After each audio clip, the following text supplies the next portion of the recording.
بسم اللہ والصلاة والسلام علی رسول اللہ، اما بعد۔ یہ صفحہ نمبر ہے 124 اور آیت نمبر ہے 152۔ اعوذ باللہ من الشیطان الرجیم، بسم اللہ الرحمن الرحیم۔ وَلَقَدْ صَدَقَكُمُ اللَّهُ وَعْدَهُ إِذْ تَحُسُّونَهُم بِإِذْنِهِ حَتَّى إِذَا فَشِلْتُمْ وَتَنَازَعْتُمْ فِي الْأَمْرِ وَعَصَيْتُم مِّن بَعْدِ ما أراكم ما تحبون منكم من يريد الدنيا ومنكم من يريد الآخرة ثم صرفكم عنهم ليبتليكم وَلَقَدْ عَفَا عَنْكُمْ وَاللَّهُ ذُو فَضْلٍ عَلَى الْمُؤْمِنِينَ۔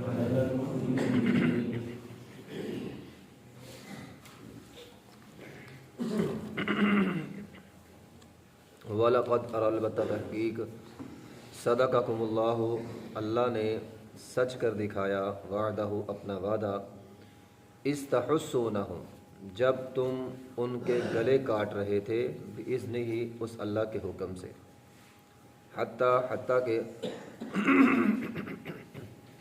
اذا فشلتم جب تم بے ہمت ہو گئے، وتنازعتم فی الامر اور تم نے جھگڑا کیا، فی الامر نبی علیہ الصلوۃ والسلام کے حکم میں، وعصیتم اور تم نے نافرمانی کی، من بعد اس کے کہ ما اراکم ما تحبون تم نے وہ چیز دیکھ لی تھی جس کو تم پسند کرتے تھے، منکم من یرید الدنیا تم میں سے جو دنیا کا ارادہ رکھتا ہے، ومنکم من یرید الآخرہ اور تم ہی میں سے وہ لوگ بھی ہیں جو آخرت کا ارادہ رکھتے ہیں، ثم صرفکم پھر تمہیں پھیر دیا، عنہم ان سے، لیبتلیکم تاکہ تمہاری آزمائش ہو، وَلَقَدْ عَفَا عَنْکُمْ اور البتہ اللہ نے تمہیں معاف کر دیا، وَاللَّهُ ذُو فَضْلٍ عَلَى الْمُؤْمِنِينَ اللہ فضل والا ہے مومنوں پر۔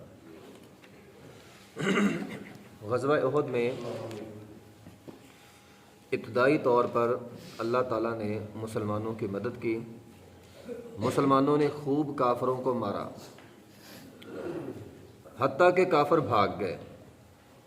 پھر ایک غلطی ہوئی، غلطی کی وجہ سے نقصان ہوا، کافروں نے پلٹ کر حملہ کیا اور مسلمان بہت سارے شہید ہو گئے۔ جب لوگ واپس مدینہ میں آئے تو بعض منافقین نے اور جو کمزور ایمان والے تھے ان کے ذہنوں میں یہ بات آئی کہ اللہ نے تو ہم سے وعدہ کیا تھا فتح کا، تو یہ شکست ہم کو کیوں ہو گئی؟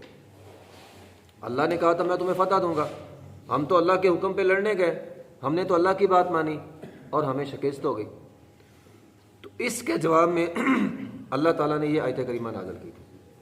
اللہ رب العزت نے فرمایا وَلَقَدْ صَدَقَكُمُ اللَّهُ وَعْدَهُ اللہ نے تو اپنا وعدہ سچا کیا، اللہ نے وعدہ کیا تھا اللہ تمہیں فتح دے گا، اللہ نے اپنا وعدہ سچا کیا، کیسے؟ استحسونہم بِإِذْنِهِ تم نے اللہ کے حکم سے ان کی گردنیں نہیں کاٹی۔ ابتدائی طور پر غزوہ احد میں مسلمان فاتح بن گئے، حتیٰ کہ وہ بھاگ گئے، وہ بھاگ ہی رہے تھے، وہ اپنا سارا ساز و سامان چھوڑ کر بھاگ رہے تھے کہ درے والوں نے دیکھا یہ تو بھاگ گیا سارے، اب تو میدان خالی ہو گیا۔ تو فرمایا اللہ نے اپنا وعدہ سچا کیا، اللہ کے وعدے میں کوئی کمی بیشی نہیں ہے، اللہ جو بھی وعدہ کرتا ہے سچا ہوتا ہے۔ بعض اوقات نقصان ہوتا ہے تو انسان کی اپنی غلطی کی وجہ سے، فرمایا یہاں بھی ایسا ہی ہوا، استحسونہم بِإِذْنِهِ تم نے اللہ کے حکم سے ان کے گلے کاٹے، حتیٰ اذا فشلتم وتنازعتم فی الامر حتیٰ کہ تم پیچھے ہٹے، تم نے جھگڑا کیا کہ اللہ کے رسول صلی اللہ علیہ وسلم، فی الامر سے مراد یہ ہے اللہ کے رسول صلی اللہ علیہ وسلم نے فرمایا تھا درہ چھوڑنا نہیں ہے۔ اب وہ جھگڑا ہو رہا تھا درے والوں کے درمیان، وہ امیر کہہ رہا تھا نہیں جانا، باقی لوگ کہہ رہے ہیں فتح ہو گئی ہے، اب وقت ختم ہو گیا ہے۔ نبی علیہ الصلوۃ والسلام کا مقصد تھا فتح تک یہاں پہ کھڑے رہنا ہے، فتح تو اب ہو گئی ہے، اب ہم جائیں مال غنیمت لوٹیں۔ تو فرمایا من بعد ما اراکم ما تحبون، جس کو تم پسند کرتے تھے مال غنیمت کو، اس پسند کی وجہ سے تم نے اللہ کے رسول صلی اللہ علیہ وسلم کے حکم میں نافرمانی کی، اور اس نافرمانی کی وجہ سے تمہارا نقصان ہوا ہے۔ تو اللہ نے اپنا وعدہ سچا کر دکھایا۔ تو بہرحال اس حوالے سے نبی علیہ الصلوۃ والسلام کی ایک حدیث ہے بخاری کے اندر، نبی علیہ الصلوۃ والسلام نے فرمایا مجھے خواب آئی، احد کے دن مجھے خواب آئی۔ نبی علیہ الصلوۃ والسلام نے فرمایا میں نے خواب میں یہ دیکھا کہ بہت ساری گائیں ذبح ہو رہی ہیں، بہت ساری گائیں ذبح ہو رہی ہیں۔ پھر میں دیکھتا ہوں میری تلوار میں دندانے پڑ گئے، میری تلوار خراب ہو گئی ہے، اس میں دندانے پڑ گئے۔ پھر میں نے اچانک اپنے ہاتھ میں ایک مضبوط کڑا دیکھا اور اس کے بعد میری آنکھ کھل گئی۔ نبی علیہ الصلوۃ والسلام نے اس خواب کی تعبیر یہ کی، فرمایا ابتدائی طور پر مسلمانوں کو فتح ہوگی، مسلمان جس طرح وہ جو گائے کٹ رہی تھی اس سے مراد کافر کٹیں گے، استحسونہم، تم کاٹو گے ان کافروں کو، تو کافر کٹیں گے۔ پھر فرمایا میری تلوار میں جو دندانے پڑ گئے اس کا مطلب یہ ہے کہ ہمارا نقصان ہوگا، اور جو میرے ہاتھ میں مضبوط کڑا آیا اس کا مطلب یہ ہے کہ نقصان کے فوراً بعد اللہ تعالی ہمیں محفوظ مقام عطا کر دے گا، اور ایسا ہی ہوا۔ ابتدائی طور پر مسلمان فاتح قرار پائے، پھر نقصان ہوا، اور پھر مسلمان ایک گھاٹی میں چلے گئے، اور مسلمان سارے اکٹھے ہو کے وہاں پہ چلے گئے تھے۔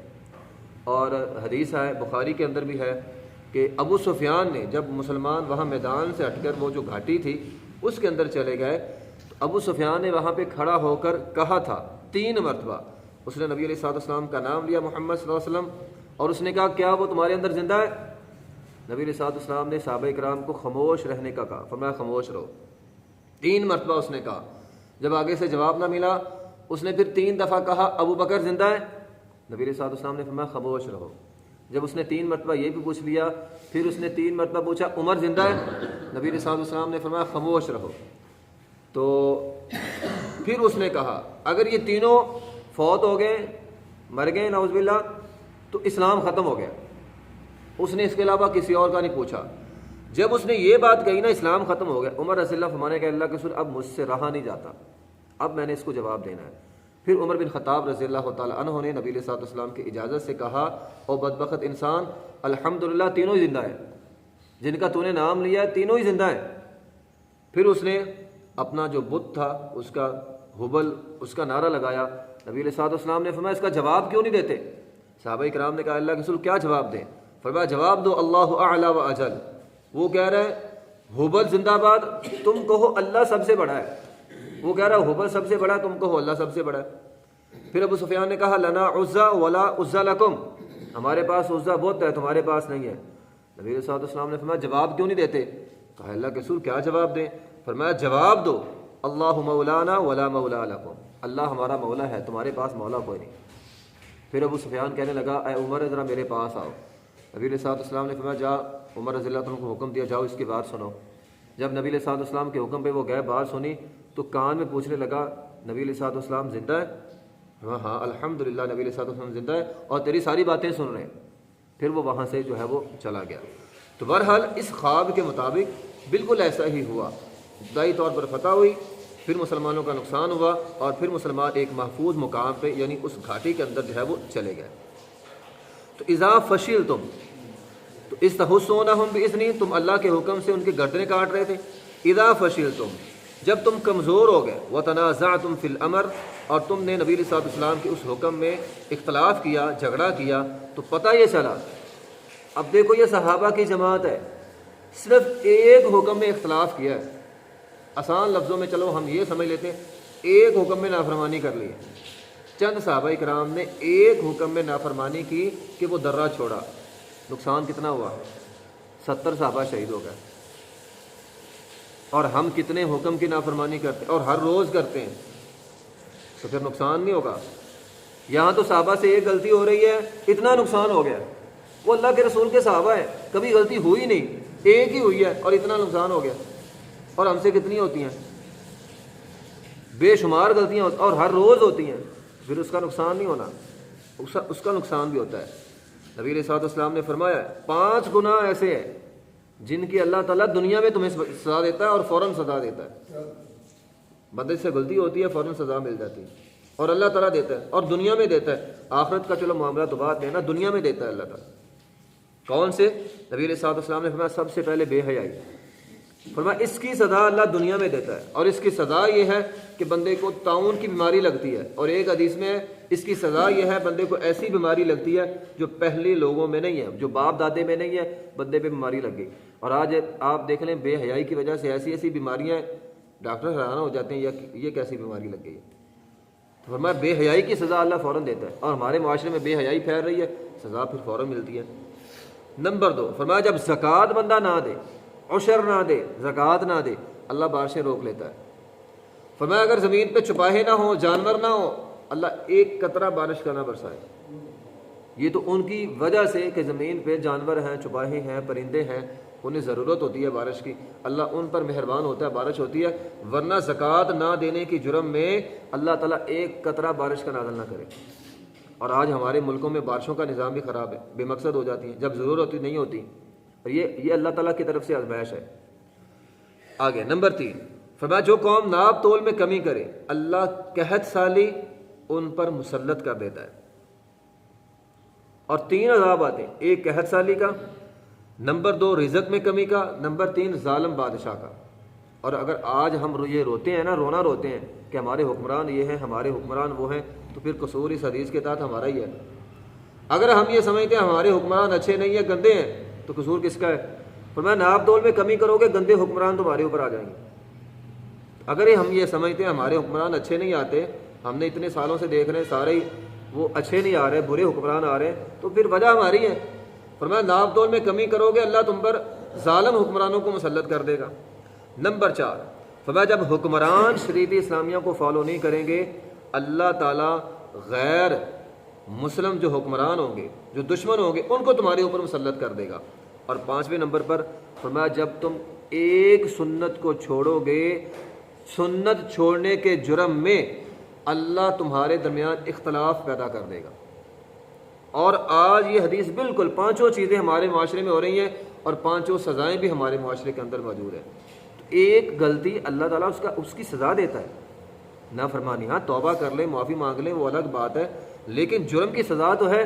تو ایک غلطی ان سے ہوئی، فی الامر ایک غلطی ہوئی، وعصیتم من بعد ما اراکم ما تحبون، جس کو تم مال غنیمت کو پسند کرتے تھے اس کی وجہ سے تم نے غلطی کی۔ تو ہماری غلطیاں بھی اسی وجہ سے ہوتی ہیں، دنیا کو ہم پسند کرتے ہیں۔ تو فرمایا منکم من یرید الدنیا، جو دنیا چاہنے والے تھے ان کو وہ مل گیا، جو دنیا چاہے گا انہیں وہ مل جائے گا۔ کل قیامت کے نبی علیہ الصلوۃ والسلام نے فرمایا بندہ آئے گا اللہ کے پاس، کہے گا اللہ میں نے فلاں فلاں نیکی کی، اللہ فرمائے گا میرے لیے نہیں کی، دنیا کے لیے کیا، جاؤ دنیا میں جا کے بدلہ لے لو، میرے لیے نہیں کی۔ بندہ کہتا میرا نام ہو، میں نے یہ نیکی کی ہے، میرا سب کو پتہ چلے، اللہ فرمائے گا منکم من یرید الدنیا، یہ دنیا کے لیے کیا، شہرت کے لیے کیا، جاؤ ان کے پاس، میرے پاس کچھ نہیں ہے۔ تو جو دنیا چاہے گا اسے دنیا ملے گی، ومنکم من یرید الآخرہ، جو آخرت چاہے گا اسے آخرت ملے گی۔ انس بن نضر پیچھے ہم نے پڑھا، اس نے کہا مجھے احد کے پہاڑ سے خوشبو آ رہی جنت کی، وہ بھاگ گیا، جنگ میں گھس گیا، شہید ہو گیا۔ جو آخرت چاہے گا اللہ تعالیٰ اسے آخرت دے گا، جو جنت چاہے گا اللہ تعالیٰ اسے جنت دے گا۔ ثم صرفکم عنہم لیبتلیکم، پھر اللہ نے تمہیں پھیر دیا، یعنی کیا پھیریا؟ پہلے فتح ہو رہی تھی، پھر اللہ نے پھیر دیا۔ جب تم نے دنیا چاہی اللہ نے تمہیں پھیر دیا، پھیرنے کی وجہ بیان کر دی، لیبتلیکم، تاکہ اللہ تمہاری آزمائش کرے۔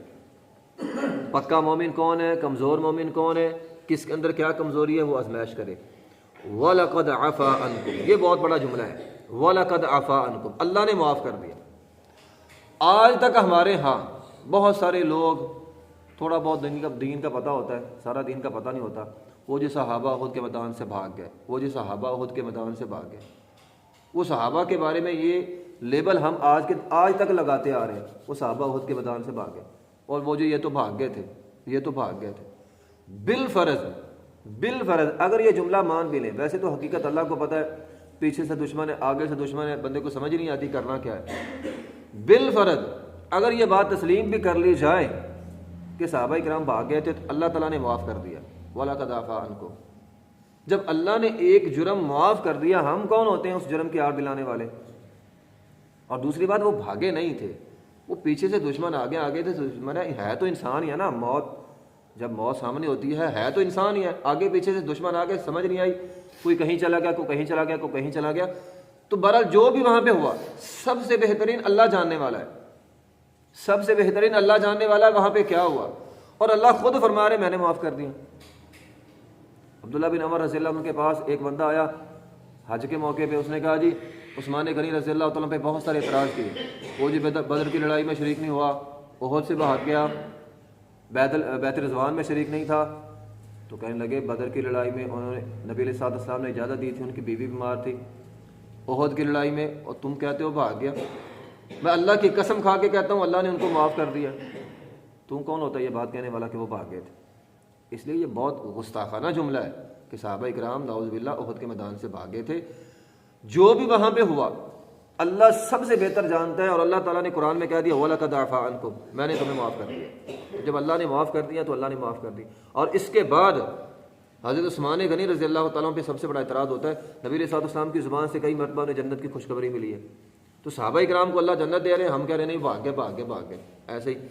تو بہرحال اس میں ہمارے لیے پہلو یہ ہے کہ ایسے کسی آدمی پر اس کا زہر دیکھ کر اس پر الزام نہیں لگانا چاہیے، ہو سکتا ہے اس کی کوئی مجبوری ہو، اللہ بہتر جانتا ہے۔ تو معاملہ اگر شرعی ہو تو اسے اللہ کے حوالے کرنا چاہیے، ایسے ہی اس نے یہ کام نہیں کیا، اس نے یہ کام نہیں کیا، وہ جہنمی ہے، وہ یہ ہے، یہ غلط باتیں ہیں۔ تو وَلَقَدْ عَفَا عَنْكُمْ، اللہ معاف کرنے والا ہے، اللہ نے ان کو معاف کر دیا۔ وَاللَّهُ ذُو فَضْلٍ عَلَى الْمُؤْمِنِينَ، اور اللہ فضل والا ہے مومنوں پہ۔ تو اس کے بعد اللہ تعالیٰ نے بہت سارے صحابہ کو نام لے کر جنت کی خوشخبری سنائی ہے۔ ویسے تو کلی طور پر تمام صحابہ کرام کے لیے جنت قرآن کے اندر ہے رضی اللہ عنہم ورضوا عنہ، لیکن بعض صحابہ کا نام لے کر انہیں جنت کی خوشخبری سنائی ہے، تو یہ اللہ کا فضل تھا۔ واللہ ذو فضل، اللہ فضل والا ہے علی المؤمنین، مومنوں پر۔ وآخر دعوانا الحمد للہ رب العالمین۔